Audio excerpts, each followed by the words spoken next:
adopted many of those same proposals. The first and foremost and most important one is you need a balance of revenues and cuts. It just doesn't get done if you don't do it that way. It's just a fact, okay? So last summer, not this summer, but the summer before last, myself and Speaker Boehner, House Speaker Boehner, were negotiating on a grand bargain, a big deal, a $4 trillion budget deficit plan over 10 years. Again, we're pretty close on a balance of revenues and cuts, but as I understand it, the Republicans wanted to play around a little bit with the tax cut angle, with some cuts and tax cut policies there, and say that this was going to generate growth, and that just wasn't going to cut it in terms of math with me.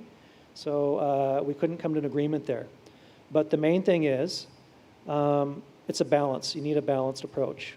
And as we know from the Republican primary, that the Republican Party cannot even support $1 in new revenues for $9 in cuts. So I'm pretty open. I can go to the table. I can ride around in the taxi a long time with Ross, but I do have some fundamental issues that I need to have addressed. And it's basically a calculator is the rule maker for me.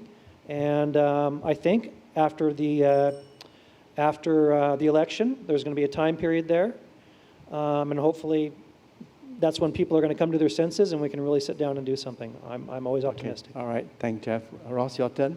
Two-part question. Yeah. Well, with regard to the deficit, again, it's part of Governor Romney's 5-point plan that he's going to keep federal spending to 20% of GDP. And yes, he's going to cut taxes as well. Well, how is he going to pay for this? And this gets back to the bipartisan part of the question, but everything will be on the table. Governor Romney has made this abundantly clear that, yes, he will cut the tax rates, but deductions and exemptions, which are ways that people can lower their tax bill, he's willing to put all these on the table and up for discussion. So people criticize and say he doesn't really have a plan. He doesn't want to say specifics. Actually, in an act of bipartisanship, should he win the election, he's saying it will all be on the table. It's all up for discussion. On the Simpson-Bowles Commission, President Obama took one look at their report and he binned it. He threw it away. He had no interest in acting on it because he did not want to implement the spending cuts that they recommended. This was not an act of bipartisanship by the president. And when it comes to the debt ceiling negotiations last year, again, President Obama had the opportunity to negotiate with Speaker Boehner. Speaker Boehner took a lot of risk. He offered a lot of things that his own House members in the Republican caucus in the House of Representatives did not agree with. Many of them were elected in the fall of 2010 as fiscal hawks. Speaker Boehner was willing to anger them in the interest of bipartisanship and getting a deal done. And it was President Obama who did not want to act in a bipartisan way and almost brought the U.S. to a default. Thank you. Ross, just to make sure I understand Governor Romney's position, are you saying to Kristin that Governor Romney can accept the report of the bipartisan commission? And are you saying that he's willing to put everything on the table, which means both spending cuts and tax increases? He's not going to put tax increases on. Well, then not everything's on the table. As far as the deductions and exemptions, everything is on the table. Well, I mean, if you can't say everything's on the table if you say no revenue increase, right? Yes, but he, as he said in the debate, I will not spend anything that requires us to borrow from China. And if I may say, but you know, when he took the risk to say, I love Big Bird, but I'm going to cut funding for PBS, he got a lot of criticism for that, but that shows how intent he is on cutting spending. But since you accuse your opponent of rhetoric, sloganeering, don't use the phrase borrowing from China, because you're also borrowing from Singapore. You're borrowing from the whole world, because you are the world's largest debtor nation. You know. So let me now turn to Ann Florini. Ann, can you ask the first of your two questions? Okay. I'm going to start with a slightly longer question because I want to ask you about energy and energy policy. A good energy policy for a country has to have three priorities. It has to simultaneously ensure secure access to energy supplies.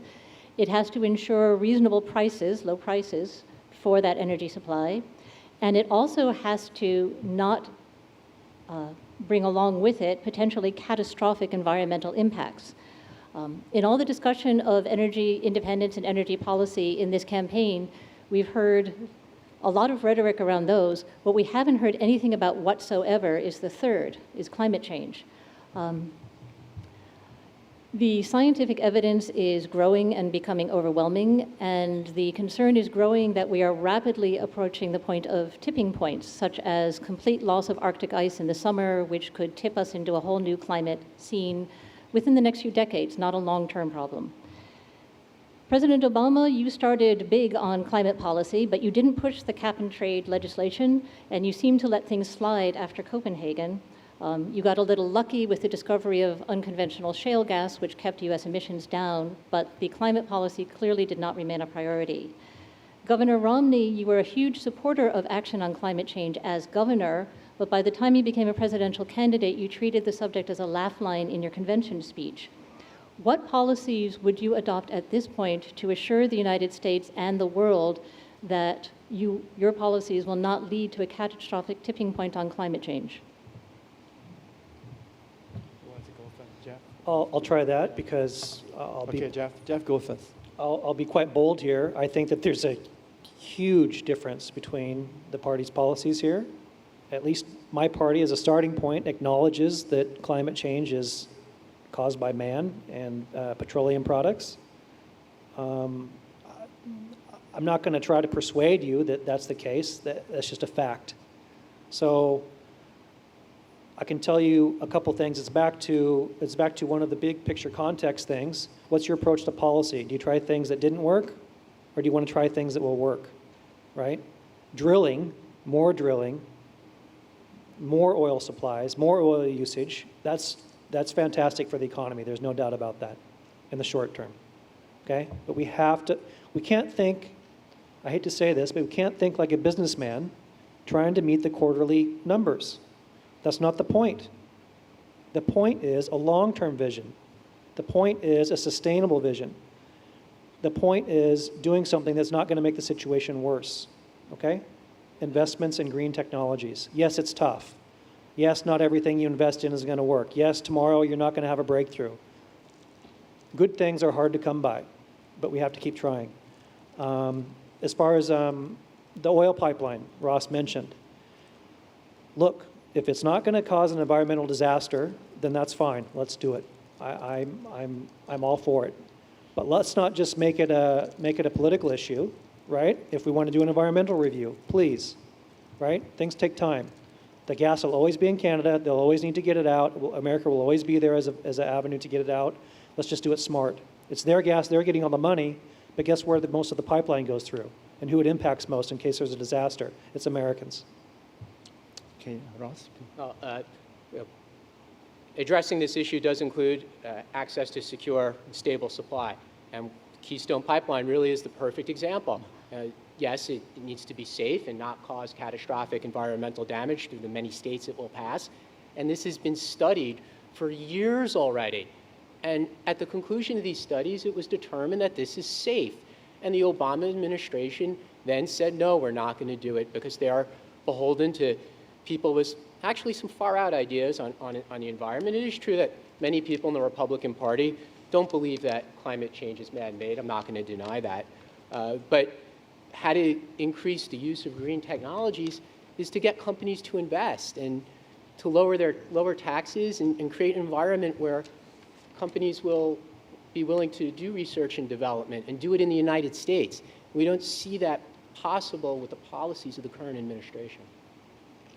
Thank you, Ross. Ann, your second question. Okay. The second question is a political one. Whichever of you wins the presidential election, you will be the leader of America, not the leader of the Republican or Democratic Party. President Obama's inability to bring along Republican support is becoming legendary. Governor Romney's success as a bipartisan governor in Massachusetts was in large part, it can be argued, because he at that point was adopting what are now democratic positions on things like healthcare and climate change, positions very different from the positions he's adopting now. What will you do as president to heal the truly horrific state of partisanship in Washington that is increasingly sickening the American people?